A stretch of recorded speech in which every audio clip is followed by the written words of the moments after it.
శ్రీ నరేంద్రవర్మ రాజు వేగేసిన.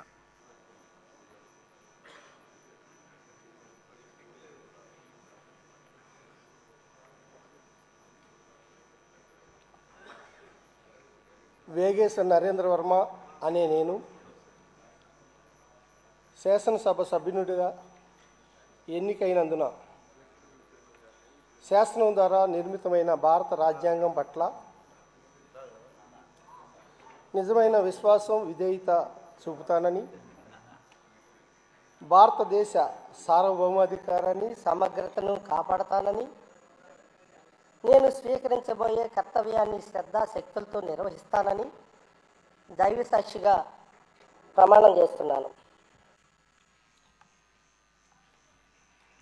ఆంధ్రప్రదేశ్ శాసనసభ సభ్యుడినైన వేగేసిన నరేంద్రవర్మ అనే నేను సభా నియమాలకు కట్టుబడి ఉంటానని, వాటిని అనుసరిస్తానని, సభా మర్యాదలను పాటిస్తానని, సాంప్రదాయాలను గౌరవిస్తానని దైవ సాక్షిగా ప్రమాణం చేస్తున్నాను.